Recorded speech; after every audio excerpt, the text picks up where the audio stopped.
그래서 이제 46번 할 차례죠. 자, 중세 후기문학 일기의 특징. 자, 그러니까 보세요. 계속 이렇게 나와요. 중세 정기문학 일기하면 뭐예요? 그러니까 중세 후기문학이잖아요. 중세 후기문학 일기. 그러니까 이게 지금 고려 후기죠. 중세 후기문학 제 1기가 고려 후기예요. 그러니까 이렇게 여러분 헷갈리면 중세 후기에서 2기가 조선 전기예요. 조선 전기가 그렇죠. 그러니까 전 2기, 그러니까 1기 이게 막 헷갈리잖아요. 근데 후기, 조선 전기가 중세 후기문학의 그 2기예요. 그러니까 그렇죠. 조선 전기입니다. 전기. 그래서 전이로 외우셔도 되고, 하여튼 조선 전기는 2기예요. 그러니까 보시면 자, 여기 보세요. 민족 문학론의 융성, 위양시인들 뭐 이렇게 나왔죠. 이런 것들 다 조선 후기잖아. 위양시는 계속 나왔잖아. 민족 문학론, 국문시가 한역도 이것도 소학부가 국문시가 한역이었죠. 이게 다른 말로 소학부예요. 국문시가 한역이 조선 후기고, 민족 문학론 이것도 조선 후기죠. 그러니까 불교의 이치를 전하기 위한 가사의 창작. 가사는 제가 이야기했잖아요. 고려 후기에 가사가 나왔다고 했죠. 왜 가사가 왜 나왔다? 뭐라고 했어요? 제가 했는데 그렇죠. 그러니까 그걸 이제 시켜가 포교, 불교를 전파하는 거, 포교를 위해서. 그래서 대표적인 게 승원가, 서왕가 이런 기억나세요? 기억 안 나요? 이런 작품이 대표적인 거예요. 그러니까 서왕은 서쪽이 서방 정토잖아요. 서방 정토로 간다는 뜻이에요. 승원이라고 하는 건 스님 승자의 으뜸원자거든요. 그러니까 불교가 으뜸이다 이런 이야기예요. 그런 걸 이야기한 게 승원과 서왕가거든요. 그렇게 하면 되고요. 자, 47번. 중세 후기문학 일기의 작품에 해당하지 않는 것은 뭐였어요? 중세 후기문학 제1기. 자, 중세 후기문학 있죠? 자, 제1기. 자, 중세 후기문학 제1기가 뭐라고 했어요? 고려 후기라고 했잖아요. 그러니까 안락국전 뭐 이렇게 쭉 나왔는데 그 다음에 삼국유사는 고려 후기 확실하죠. 고려 때고 백운거사 이규보가 백운이라고 그랬죠. 네. 이규보 백운 국순전 이것도 다 가전체잖아요. 가전체. 그러니까 당연히 쭉 보면 2번에 보니까 본격적인 불교 소설 작품이거든요. 안락국전은. 근데 이런 문제를 풀 때는 객관식의 장점은 안락국전을 여러분이 모르시더라도 1번, 3번, 4번이 다 그 작품에 들어가는 거 아닙니까? 그러니까 2번이 다 되는 거고요. 무엇에 관한 설명인가? 이거는 딱 한 줄만 보면 돼요. 남녀 상열지사. 그럼 소각가사잖아요. 소각가사가 대표적인 게 고려가요인 거예요. 소각가사가 뭔지 모르겠다. 고려가요. 그걸 소각가사라고 하거든요. 맞죠? 여기 제가 이거 정제도 좀 전에 한번 이야기를 산해간의 한가죠. 산해간의 한가예요. 자, 정제, 당학정제에서 정제가 뭔 뜻이에요? 정제? 제가 전에 한번 이야기 드린 것 같은데 제주를 뽐냄 이걸 정제라고 해요. 내 제주가 있는데 내 제주를 막 이렇게 뽐내는 거를 당학을 가지고 당나라의 음악이 당학이잖아요. 그걸 막 연주를 하면서 요즘도 마찬가지잖아요. 뭐 바이올린이든 뭐 이런 사람들 막 연주 막 이렇게 하잖아요. 제주 뽐내는 거 아니에요. 막 사람들 보면 놀래잖아요. 막 바이올린이든 무슨 연주를 막 엄청 잘하면 그게 정제거든요.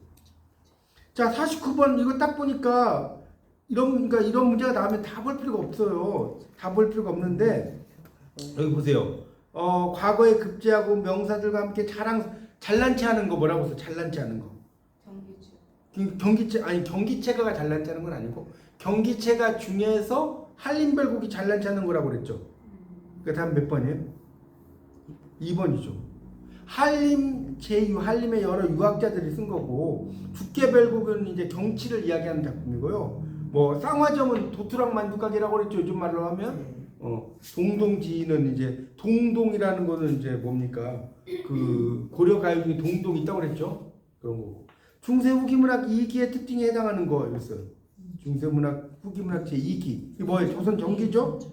그러니까 전2로 생각하시면 돼요. 전2. 조선 전기는 2기다. 뭐가 전이 됐다. 그럼 좀 이해가 더 쉽지 않아요? 전기하면 헷갈리면 하여튼 그걸 보십시오. 그 후기문학 2기예요. 그러니까 중세를 이렇게 생각하세요. 중세 후기문학 1기는 고려 후기. 요건 알겠죠? 모르면 그거는 외워둬요. 그러면 중세 후기문학 제 2기는 조선 전기일 거 아닙니까? 그렇게만 알면 되죠. 하여튼 그래서 제2기가 조선 전기인데 여기 보니까 훈민정음 나왔네. 끝난 거잖아요. 훈민정음. 1443년. 조선이 1392년에 만들어졌는데 1443년이면 한 50여 년 정도 지나서 만들어진 거 아닙니까? 그렇죠? 위양 나오면 이건 조선 후기라고 했잖아요. 소학부도 조선 후기고. 그렇죠? 소학부는 고려식이고 반각본 소설이 이제 요게 조선 후기죠. 반각본은 목판본이에요. 목판본을 반각본이라고 이야기합니다. 최초에는 고려 전기에 출연하죠. 자, 그 다음에 어떤 문학 현상인가 딱 그랬는데 여기 보세요. 광복중이 시조를 썼는데 인조 반정이 일어나자 개 반정 뭐 육수를 졌다. 이백규는 농민시 뭐 이런 거 썼다고 그랬죠. 이거 기억나요? 이백규가 농민시를 많이 썼다는 거 제가 수업을 할 때도 좀 이야기를 한 것 같은데 농민시를 이야기하는 거 다시 한번 볼까요? 314쪽 보세요. 이게 시조인지 가사인지 헷갈리게 이제 나오는 거죠. 그게 정확히 모르면. 그렇죠. 그렇죠. 헷갈리는데 이제 뭐 여기서는 지금 이제 시조란 말이 또 강복중에 두 번째 줄에 나와 있고 그 다음에 이제 이백규 같은 경우는 이제 이백규가 농민시는 이게 나오니까 여기 보면 314쪽에 마지막 단락이 나오죠. 시조는 사대부의 풍류스러운 놀이에서 한몫하는 노래다. 사대부의 풍류를 어쩌고저쩌고 하다가 넷째 줄에 이백규의 농가고장이 획기적인 작품이다. 이게 나왔죠? 네. 대표적인 시조거든요. 그래서 사대부 시조가 변이라는 게 뭐냐면 변이라는 변해서 바뀐다는 거거든요.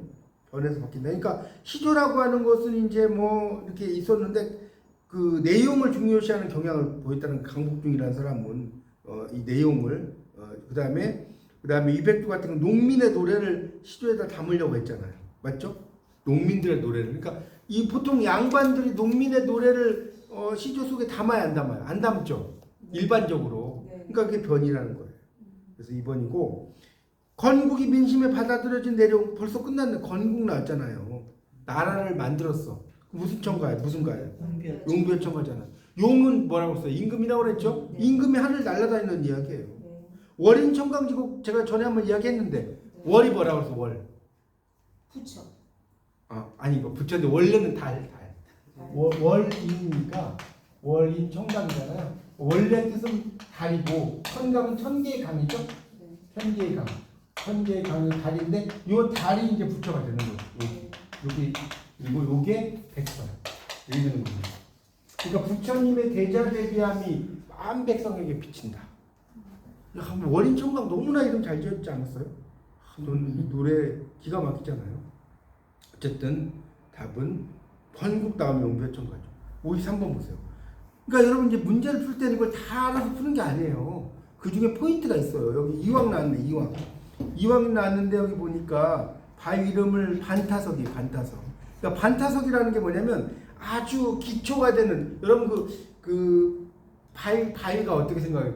이렇게 그 곧게 돼 있어. 바위가 뭐라 어떻게 설명해? 바위가 이렇게 있으면 이렇게 사람이 잠자기 딱 좋은 이런 바위 있잖아요.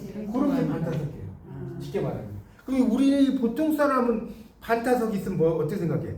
여기서 삼겹살 구워 먹으면 끝내주겠다. 뭐 이런 식으로 생각하잖아요. 바위 위에다가 막 불 피워가지고. 근데 이 태계 이항 선생님은 그 바위 이름을 만 안장 모양을 하고 있는 바위 이름을 따서 뭐 이렇게 지었다고 하잖아요. 그래서 심성에 이게 방해인은 아니겠죠. 제도권 박인물이잖아요. 뭐 표리를 이룬 관인문학, 그다음 풍류정실도 호남가다. 이 사람은 호남이 아니잖아요. 영남이죠. 그 벌써 4번도 아니네. 근데 심성에서 우러나는 소리를 담아내는 살인문학이라고 나왔잖아요. 그러니까 이왕이라는 사람은 뭡니까 벼슬에서 물러나가지고 도하기 힘쓰는 그런 살인파의 문학 뭐 이런 걸 이야기한 거잖아요. 어쨌든 뭐 그런 걸 몰라도 살인을 몰라도 심성이잖아요. 이게 마음을 담는 거거든요. 그래서 답은 2번이 되는 겁니다. 자, 중세후기 문학 2기. 자, 또 나왔네. 중세후기 문학 2기가 뭐라고 했어요? 조선? 아직도 헷갈려. 조선 전기잖아요. 제가 계속 말씀드렸는데 전이라고 했잖아요. 전이. 그렇게 오라고 했잖아요. 그러니까 조선 전기니까 봐요. 방해인 문학의 소멸. 이거는 자 나왔고 그 다음에 시조 이렇게 나왔는데 쭉 보니까 4번에 보면 뭡니까? 가전치와 몽유록의 창작이잖아요. 가전체와 몽유록의 창작. 그러니까 요 조선 전기 시기에 가전체라든가 몽유록이라든가 이런 것들이 이제 막 등장을 하게 되는 거죠. 가전체나 몽유록이. 그러니까 이 가전체라는 게 제가 전에 이야기했죠. 고려 시대에도 있었고 조선 시대도 있었어요. 그런 의미로 이제 볼 수가 있는 거고요. 그 시조 전문 이번 같은 경우는 가계 가단 나오면 조선 후기였죠. 계속 나왔잖아요. 기억 안 나요? 조선 후기. 가객과 가단은 조선 후기. 여기 봐요. 네. 어디냐면 그 목차에 8점 목차 보세요. 목차에 그 8.4 시조의 정착과 성장에서 영남가단, 호남가단 나오잖아요. 네. 나오죠. 가단이 나오면 가객이 나오겠어요? 안 나오겠어요? 나오죠. 나오죠. 발과 실인데. 그러니까 이런 가객 이런 건 다 후기가 되는 거. 조선 후기. 찹가도 당연히 조선 후기가 되는 거고. 방해인 문학이 소멸되는 게 아니죠. 이 시기에는 방해인 문학이라는 게 지금 보면 8.7 보세요. 그 목차에 8.7을 보면 방해인 문학이 나타나는 방감의 양상 나오잖아요. 그러니까 답은 4번이고 여기 어떤 문학이라고 그랬는데 광가라고 써요. 미친 노래 광가 여기 나왔죠. 그래서 여기 보니까 여기서는 이제 김시습에 대한 이야기를 하지 않았고 정의량에 대한 이야기를 해놨어요. 그렇죠? 방황하고 여기 보세요. 방황하고 반발하는 심정 밑줄 쳐보세요. 방황. 그래서 제가 저번 시간에 한번 이런 이야기 드렸는데 김시습에 대해서 기억나요? 김시습은 마음은 유학인데 행적은 이거 기억나요? 부처님이다. 심유적불이라고 해서 김시습은 이 사람 원래 유학자 집안이잖아요. 근데 이 사람은 거의 스님과 같이 생활했어. 그 절에 다니고 막 전국의 절에 보면 김시습 흔적이 없는 데가 없어요 거의. 그래서 여러분이 남원에 가면 뭐가 있어요? 남원 가면 춘향 거기 광안루만 가죠. 네. 만복사를 가야 돼. 근데 재밌는 게 뭐냐면요. 만복사 젖포기가 있잖아요. 이게 재밌는 게 뭐냐면 만복사 젖포기야. 그러니까 만복사를 가. 그러면 땡이에요, 땡. 만복사 가면 만복사 전혀 아니에요.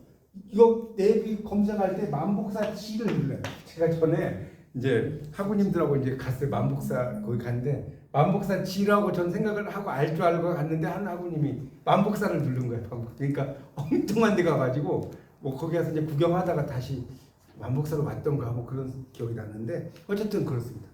만복사 지를 검색하고 가셔야 됩니다. 몇 개 절터는 없는데 그런 어떤 유물들이 있어요. 몇 가지.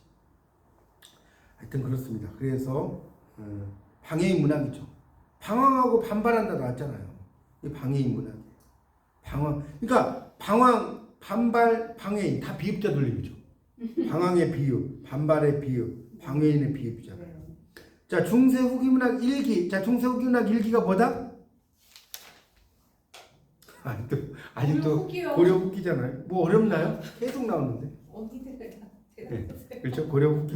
그럼 고려 후기와 관련 기록하느라고. 그러니까 아시겠죠? 이제 계속 이게 반복되니까. 계속 물어봐 주세요. 네. 그래서 제가 보세요. 제가 이런 문제가 5문제 이상 나온다는 거 제 말 틀린 거 아니죠? 계속 나온다니까 이렇게. 그러니까 이 시기를 아느냐고 물어보는 거예요. 고려 후기. 그러니까 시험 문제 쉽게 내려면 고려 후기에 뭐와 관련 있는 것은 이렇게 되면 더 쉽잖아요. 근데 그렇게는 안 된다는 거예요.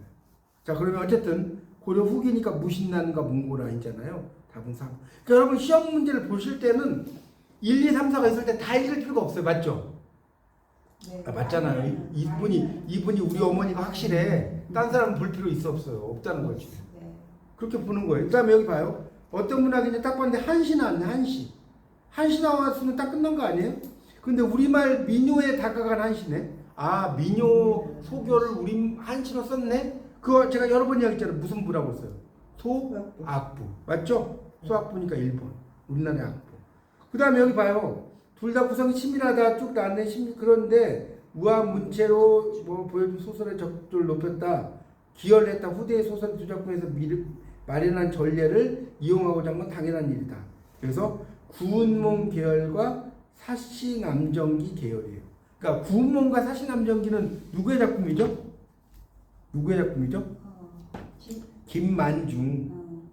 김만중 잘 모르시면 써놓으세요. 김만중에 구운몽과 사시남정기가 있어요. 자, 이거는 여러분 책에 안 나오니까 372쪽 보세요. 거기 제가 강의를 안 했으니까. 372쪽에 밑에서 두 번째 단락 찾았어요? 372쪽에. 372쪽 구운몽과 사시남정기가 그런 작품의 본보기 이런 말 있을 텐데. 있어요. 네, 있잖아요. 여기서 지금 문제가 된 거예요. 그래서 그 밑에 보면 당연한 일이다라고 하고 그래서 이제 이게 이제 구운몽 계열과 사시남정기 계열을 이야기하는 거예요. 구운몽 계열과 사시남정기. 여기도 지금 구운몽 사시남정기 나오죠? 네, 그런 걸 이야기하는 겁니다. 그래서 성격 묘사, 심리 묘사의 방법을 아주 잘 드러났고 여러분 그 김만중을 알려면 어디 문학관을 간 줄 아세요? 김만중을 난 알아야 되겠다. 서울이요? 서울에 없고 남해 문학관. 남해 아니고 남해. 네. 그 독일인 마을 뭐 있는데. 네. 통영 거기요? 통영 쪽인가요 거기가? 그렇죠. 예, 하여튼 거기 남해 문학관인가 있을 거예요. 그 알기로는. 전에 저희가 한번 갔을 때 그날 날짜가 월요일이었던가.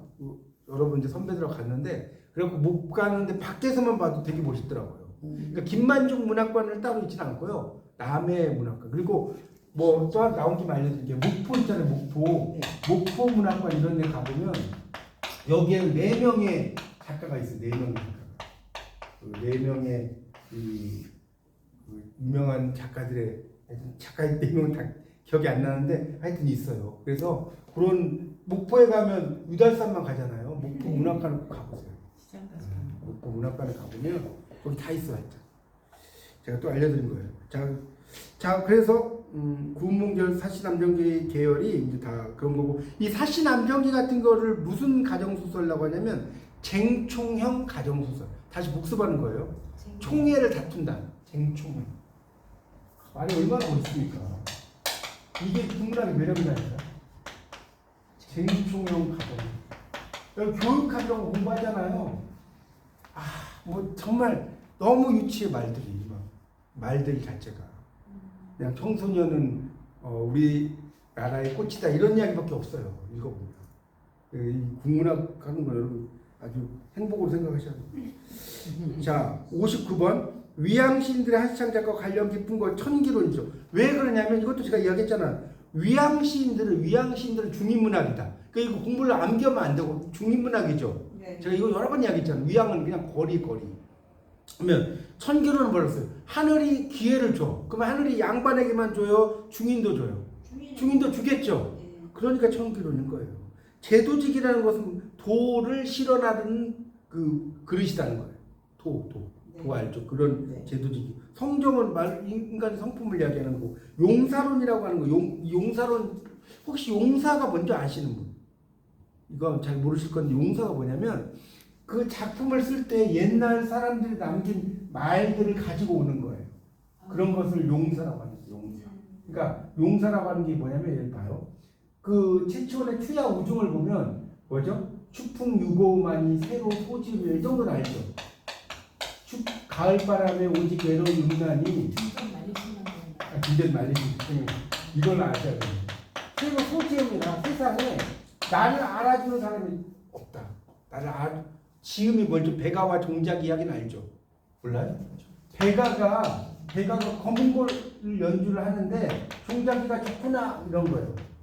질문 있습니다. 네, 말씀하세요. 최치훈의 시가 거의 보통 강호 시조의 최초라고 볼 수 있나요? 문학에서는 그렇게 강호 시조의 최초라고는 뭐 이제 그것도 강호 그러니까 그것도 이제 뭐 최초라고 왜냐 최치원이 시를 많이 썼으니까 강호 시조도 뭐 쓰긴 썼죠. 근데 일반적으로 최치원은 뭐 강호 시조의 범주보다는 그냥 어떤 이국적 정서 이거는 강호 시조라기보다는 엑조티시즘이라고 해서요 이국적 정서를 드러낸 낭만주의 시라고 봐야 돼요. 강호 시조의 그거는 갈래는 아니에요. 그렇죠. 그런 갈래라고 하기 힘들죠. 이걸 엑조티시즘이라고 해요. 이국적 정서. 하여튼 근데 이 지음이라는 게 백아와 종자기가 있는데 종자기가 죽어요. 다이해요. 다이. 그러니까 백아가 검은 고추를 끊어버려요.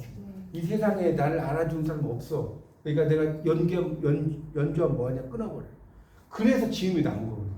그러니까 이 지음이라는 말을 이렇게 한시에다 끌어들여. 이런 걸 뭐라고 하냐면 용사라고 해요. 무슨 말 알겠어요? 용사라는 게 지금 약간 뭐라고 하셨죠? 근데 대가와 종작의 이야기야. 네. 대가와 종자가 있었는데 소리를 아는 애잖아. 소리를 안다. 검은고 연주할 때 좋구나 이렇게 굿, 베리 굿, 엑셀런 이렇게 했는데 죽었어. 그 연주하면 뭐하냐고 검은고들 다 끊어버렸다. 그게 거기에서 나온 게 지음이에요. 자기를 알아주는 지음. 여러분 지음이란 말 많이 쓰지 않나요? 지금도? 근데 뮤트 음악에서는 뮤트 시키는 거 소리 안 나게 하는 건 지음. 아 그걸 지음이라고 그래요? 아, 네, 지금 네. 음악을 잘 한자는 몰라가지고. 한자는 다른 것 같은데. 그렇죠. 그때는 알지자는 아닌 것 같아요. 끊을지 같은. 네, 그렇죠. 거예요. 중지알지자 네, 같은데. 네. 그 진짜 지음 쓰는데. 그러니까 여기서는 알지자니까. 네. 예수필의 세계 그집 이름 지라고 했잖아요. 지음 땅이라고 오늘 써버릴까 봐. 지음당 써도 되죠. 이거 이건 없어. 이거 지음당 쓴 사람은 처음이에요. 처음 많이 했어. 이거 별로 흔치 않을 거예요. 네. 근데 거기에 맞게 하여튼 최초원 이야기 쓰면 되죠. 끝내주죠. 좋아요.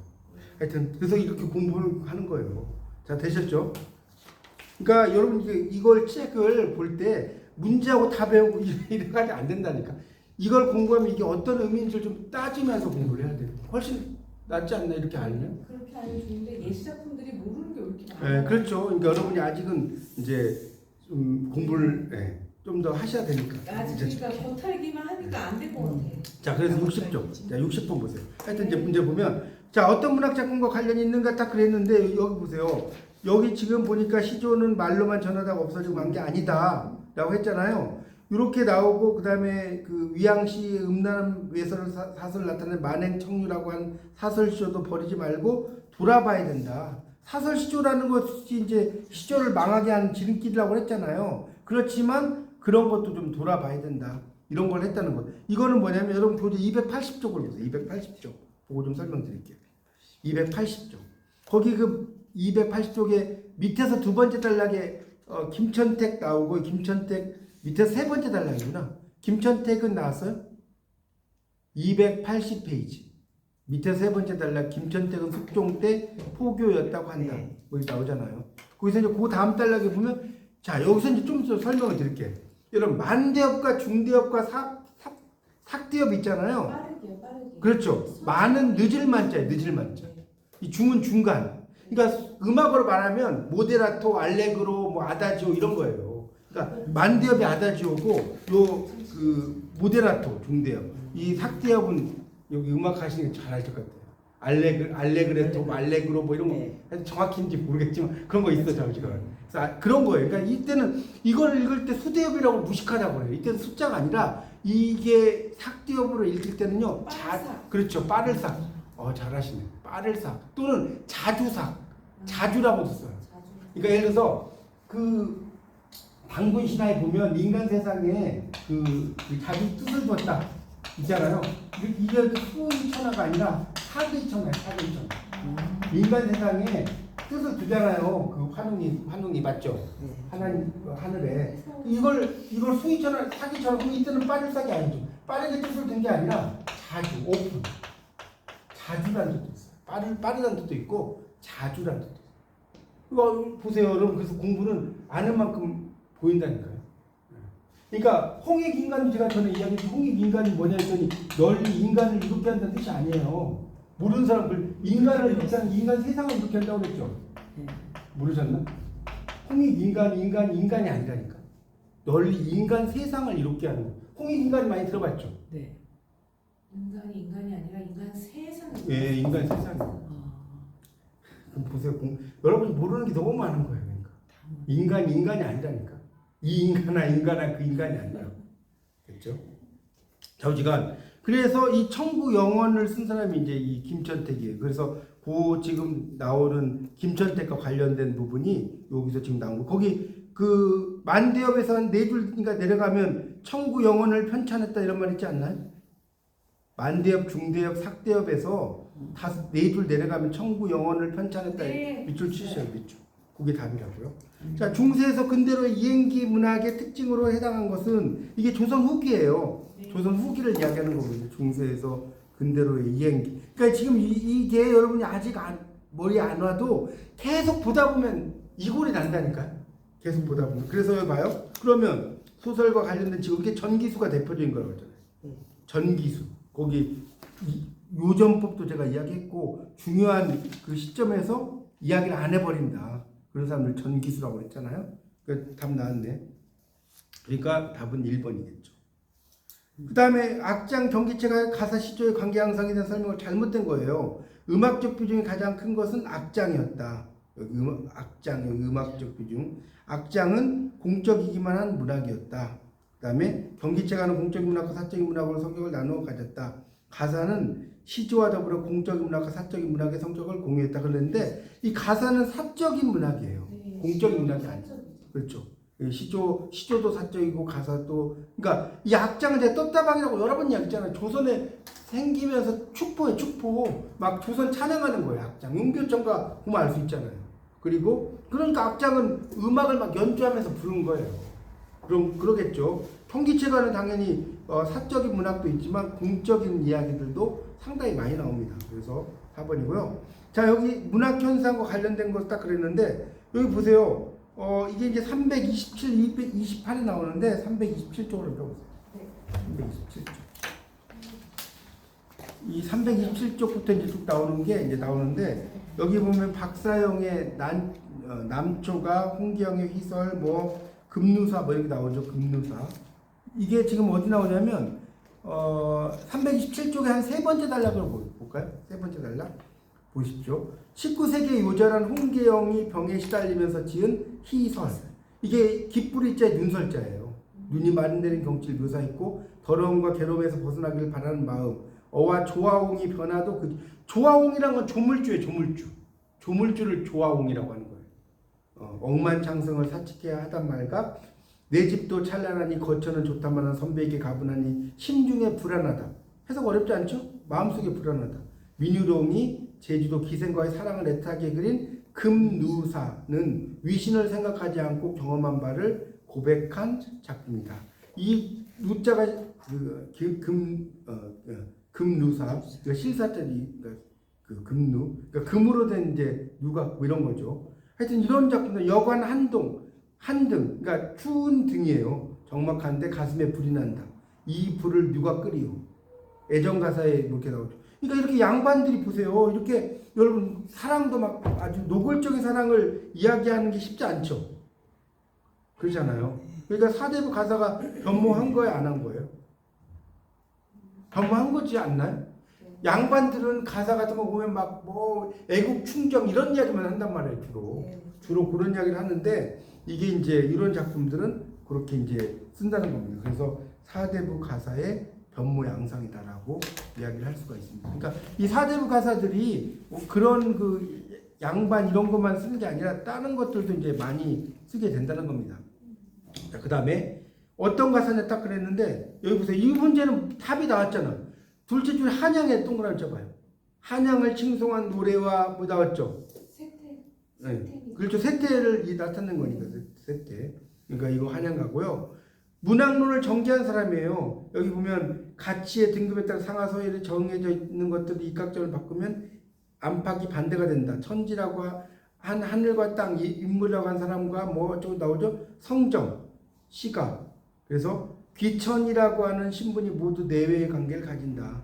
이런 말 나오잖아요. 이게 이제 홍대용이라는 사람이 이제 이런 이야기를 씁니다. 289쪽에 이제 또 나오죠. 홍대용이 나오죠. 289쪽에 마지막 단락을 한번 보세요. 마지막 단락. 이걸 보시면 289쪽에 홍대용은 주작을 넘어서기 위해서 상고시대 유학의 본래 면모를 회복해야 한다는 논법을 넘어섰다. 번거로운 말로 구차한 변명을 찾지 않고서도 주작의 논리로 지탱되던 중세 이념을 근저랑 밑바탕이라는 뜻이에요. 쉽게 말하면 밑바탕에서부터 비판했다. 그래서 하나인 기가 둘로 나누어진 음양이 상하관계를 가지지 않고 내외관계를 가진다. 뭐 이렇게 막 써놨죠. 홍대용의 그런 주장이고요.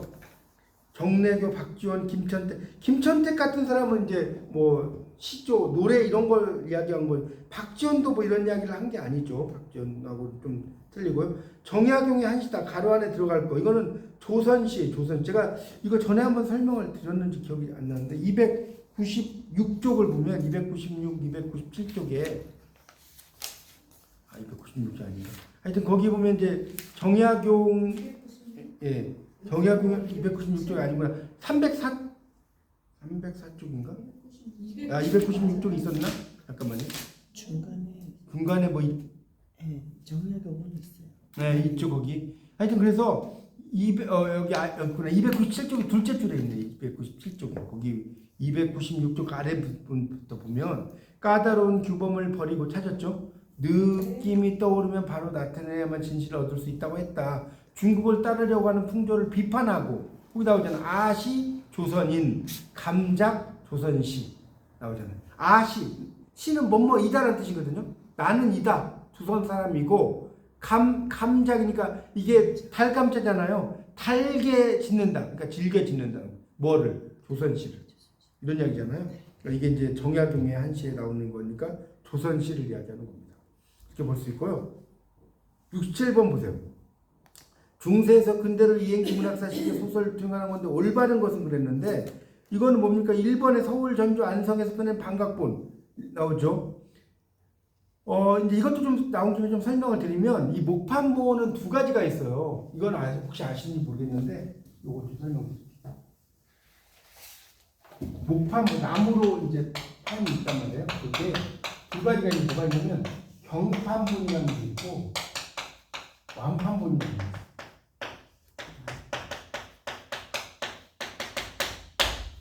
경판본은 서울에서 만들어진 목판본. 완판본은 완산주 알겠죠? 옛날에 전주를 완산주라고 그랬잖아요. 전주에서 만들어진 목판본. 그래서 보통 이제 간단히 말하면 경판본이 훨씬 더 짧아요. 내용이. 완판본이 엄청 늘어져요. 좀 길게 늘어져 있습니다. 그래서 재미는 경판본보다 완판본이 좀 더 많이 있는 편이고 그렇습니다. 그래서 서울, 전주, 안성에서 펴낸 반각본이 전국에서 퍼져나갔다. 19세기 후반에 출판이 가장 많이 늘어났다. 이건 맞죠? 소설의 작가층은 글재주가 있는 상인, 상민, 천민들이다. 이거 틀렸어요. 왜냐면 소설 작가는요, 사대부도 있었고요, 위양인, 뭐 시민들도 있었어요. 소설 작가들이. 그러니까 사대부가 이름을 자기 안 밝히고 그걸로 이제 관련돼서 직업을 얻게 됐단 말이에요. 그래서 사대부가 좀 있었다는 것도 좀 알아두시면 좋겠습니다. 그러니까 사대부가 아닌 사람만 있는 게 아니라 사대부들도 많이 이렇게 썼습니다. 보세요. 어디 나오냐면 그게 어디 나오냐면 287쪽을 볼까요? 287쪽에 세 번째 단락을 보십시오. 거기 나와요. 소설의 작가에는 사대부도 있고 위양인 또는 시민들도 있었을 것이다. 상민이나 천민이 소설을 썼다고 생각되지 않는다. 그 다음에 밑을 쳐보세요. 관직을 얻지 못하고 가난하게 된 사대부가 자기 학식을 소설 창작에 활용해 생계의 보탬을 삼으려고 한 것은 이게 생계형 작가 요즘 말로 맞죠? 흔히 있었던 일로 생각된다. 이거 틀렸잖아요. 세책가는 남성 이것도 틀렸죠. 세책가는 여성들을 대상으로 해요. 이게 어디 나오냐면 286쪽의 밑에서 넷째 줄 보세요. 밑에서 넷째 줄. 밑줄 치세요. 세책가는 뭘 고객으로 써놨어요? 여성을 고객으로 해서 영업하고 긴 소설을 확보해야 이익을 많이 올릴 수 있었다. 여성을 대상으로 이렇게 썼습니다. 되게 재밌는 건 뭐냐면 옛날에 이제 돈으로 이렇게 책값을 내고 이러잖아요. 근데 돈이 없는 사람도 있을 수 있잖아요. 돈을 내가 못 가져왔어. 그러면 자기 막 시어머니 쓰던 막 숟가락까지 가지고 와. 그래갖고 이제 그걸로 책하고 바꾸고 그랬다는 거예요. 그 다음에 사대부 소설과 시민 소설은 취향이 서로 달라 대립할 수밖에 없었고 독자층이 구분되었다라고 했는데 이게 이제 뭐 꼭 사대부 소설과 달랐지만 양립될 정도는 아니었어요. 그러니까 엄격하게 구분되었다라고 하는 건 좀 잘못됐고요. 그러니까 이게 이제 어디 나오냐면 이것도 287쪽에 네 번째 단락의 첫째 줄 보세요. 찾았어요? 사대부 소설과 시민 소설은 취향이 서로 달랐지만 뭐라고 나와요? 양립되는 것은 아니었다라고 나오잖아요. 사대부가 시민화해야 생활의 실성을 다루는 흥미로운 이야기를 전개할 수 있고 시민의 사대부화해야 품격 높은 문장력을 갖출 수 있다. 자, 68번 보면 중세에서 근대로 이행기 문학사 시기에서 세 가지 구비서사시의 갈래에 포함되지 않는 것은 그랬는데 이건 뭡니까? 서사, 이건 너무 쉽잖아. 서사무가 구비라는 것은 입에서 입으로 전승되는 거잖아. 일단 구비라는 말 자체가 입에서 입으로 전승되는 것이 구비예요. 자, 그래서 뭡니까? 거기 390쪽 보세요. 390쪽.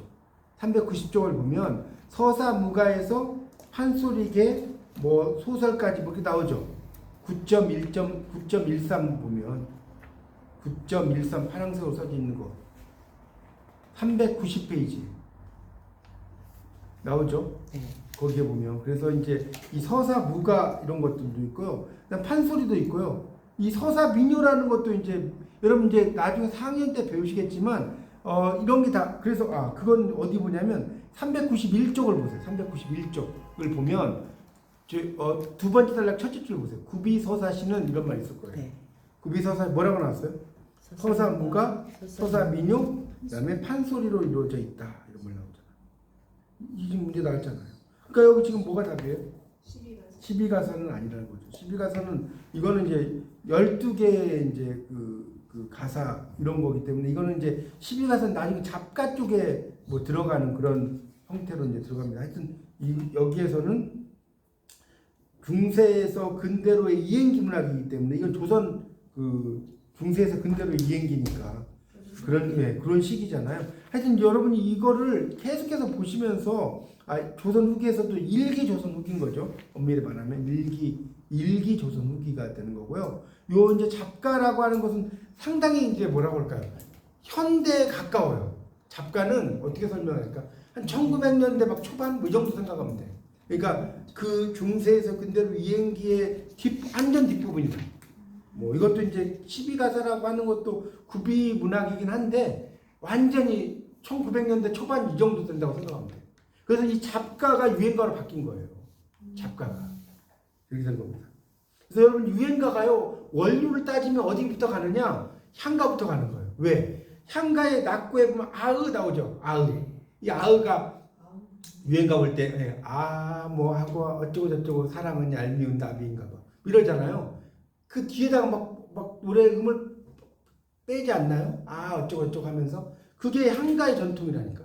향가의 전통이 그게 고려 가요로 갔다가 그것이 나중에 뭡니까 잡가로 갔다가 유행가로 가는 거예요.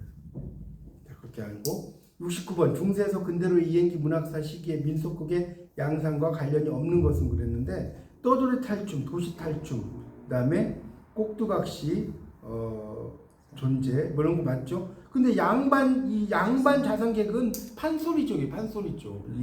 지금 여기 지금 민속극 이런 거라기보다는 그다음 70번에 중세문학계에서 근대문학으로 이행기 제1기 조선 후기 문학 담당층 확대에 따른 변화 양상을 설명한 건데 올바른 것은 그랬어요. 쭉 나오는데 지금 그 가치 서열에 따라 정해진 걸 보면 판소리는 광대는 위양신이나 전문가에게 비해 높은 위치 틀렸죠. 판소리 광대는 상당히 낮은 위치였어요. 맞죠? 네. 판소리 광대가 높은 위치가 아니라 저급한 위치예요. 완전 옛날에는 광대는 여러분 이렇게 완전히 요즘은 상당히 이제 제가 전에 이야기했죠. 중인, 의사, 통역사, 뭐 연예인, 되게 연예인도 이제 파레토의 법칙에 의해서 한 상위 한 5%가 95%보다 더 잘 벌어요. 맞죠? 그것도 어쨌든 판소리 관계는 아니고요. 사대부 분열증은 한문을 통해서 남성들과 대등한 위치를 차지했다? 맞아요? 당연히 대등한 위치가 아니죠. 사대부. 그리고 국문을 썼지 한문을 별로 쓰지 않아. 물론 한문학을 쓴 사람들도 있긴 있지만 그건 아주 극히 일부지. 맞죠? 극히 일부. 헌한선언이나 뭐 이런 분이나 그렇지. 그 다음에 중인은 한시창자 활동의 사대부의 정신세계를 적극적으로 개성하는 까닭에 현실 인식을 바탕으로 새로운 작품 세계를 개척하는데 이르지 못했다라고 그랬는데 실력을 가졌어요. 그래서 제가 그래서 아까 이야기했잖아요. 뭔 이야기했어요? 손곡 이달이 이 사람은 중인이란 말이에요. 중인. 근데 누구를 가르쳤다고 했어요? 허균이나 헌한선언을 가르쳤다니까요. 그러면 허균이나 헌한선언을 아무나 가르치겠어요? 엄청나게 뛰어나니까 가르쳤겠죠. 그렇게 생각해 보시면 될 것 같아요. 그렇기 때문에 이르지 못했다는 게 아니라 이뤘죠. 얼마나 이르렀으면 이달을 무슨 파라고 그랬어 아까? 3당파, 3당시 들어가는 거죠. 그러니까 이걸 3당 신이라고도 하고요. 3당 파라고도 해요. 같은 말이에요. 3당 신, 3당 파. 이렇게 이야기합니다. 4번을 보니까 판소리 광대는 천민에서 국왕에까지 이르는 넓은 범위의 수용증과 관련을 가지고 다양한 관심사와 주장을 한 자리에 놓고 논란을 벌였다. 어때요? 당연히 판소리 광대가 이 판소리 광대는 다 사람들이 와서 보게 할 수 있었겠죠? 네. 그렇기 때문에 뭐 양반도 보고 그다음에 뭐 평민도 보고 다 봤단 말이에요. 그래서 판소리를 보면 이게 되게 재밌는 게 뭐냐면요. 판소리는 막 한문도 나와요. 한문도. 그리고 막 되게 저속한 것도 나와. 왜 그러냐? 양반들을 보게 하려고 하니까 이렇게 한문도 나오고요. 또 저속한 거 이제 그 뭡니까? 그런 사람들을 보게 하려고. 그래서 그 춘향가라든가 이런 거 노래 보면 막 한시가 막 나와요. 한시가 나오는데 그런 거 있어요. 그러니까 뭐냐면 그 어떤 중국에 한시가 있는데 거기에 보면 나오거든요. 욕작 가서 음한 중이라. 그러니까 집에다가 편지를 쓰고 싶은 마음이 막 엄청나게 많은데 부공총총 설부지나니 행인인반 무게봉이다 이런 걸 써요. 그러니까 여러분 그 편지를 사랑하는 사람이 쓰면 썼다가 지우고 해야 해요. 이 썼다 지우고 썼다가 잘못 썼나? 일찍 행인인반 무게봉이다. 그러니까 지나가는 우체부 그러니까 떠나려고 하니까 편지를 다시 열었다. 무게봉이거든요. 이해가죠? 편지를 쓰려고 옛날에는 우체부가 옆에 기다리고 있을 거 아니에요. 그러니까 이렇게 이제 했는데 이게 되게 웃긴 거 이 이야기 잠깐 해드릴게요. 춘향가에 보면 그 춘향의 편지를 방자가 가지고 한양으로 올라가 그런 장면이 있어요. 그러니까 누굴 만나러? 이몽룡을 만나러. 근데 이몽룡이 이제 과거에 급제해가지고 뭐죠? 이렇게 하고 다녔잖아요. 삿갓을 쓰고 다녔잖아요. 그러니까 이제 방자를 본 거야 이몽룡. 드라마 보면 저만한 찍었을 뿐인데 모르잖아요. 그건 똑같은 거예요. 방자를 몰라 이몽룡. 그래서 편지가 딱 보니까 춘향이 편지인 거예요. 그래서 야 이제 그 방자한테 그거 내가 좀 잠깐 보자고 그래요. 잠깐. 그러니까 당신이 문자 좀 알아 딱 그런 거예요 이 방자가. 그러니까 이 이몽룡이 딱 이런 이야기를 하는 거예요. 갑자기 부공총총 설부지나니 행인인과 우계봉이라는 말이 있지 않느냐 딱 그런 거예요. 그러니까 방자가 이런 말 알겠어요, 모르겠어요? 모르죠. 그러니까 그 양반 진짜 이런 말 나와요. 문자 속이 기특하고. 그러니까 너 좀 안다는 거야. 그리고 전해주겠어요, 안 전해주겠어요? 전해주는 거예요. 근데 엄밀히 말하면 행인인발 우계봉을 우편부가 떠나려고 할 때 편지를 여는 주체는 춘향이가 돼야 되는 거예요. 이몽룡이 돼야 되는 거예요. 춘향이가 돼야 되는 거지. 춘향이가 편지를 써가지고 방자한테 주는 거니까. 근데 이몽룡은 그런 걸 모르는 거예요. 행인인발 우계봉이라고 딱 해버리니까 주는 장면이 나오거든요. 이런 것들은 뭐냐면 양반들도 보고 있기 때문에 양반들을 위해서 유식한 말들을 써놔요. 대충 아시겠죠? 무슨 말인지? 우편 배달부가 가기 전에 다시 본단 말이에요. 하여튼 이제 그런 것들도 나옵니다. 그래서 이제 판소리 광대가 이렇게 된다는 것이 나오게 됩니다. 여러분 지금 이제 3회 정도 제가 풀었고요.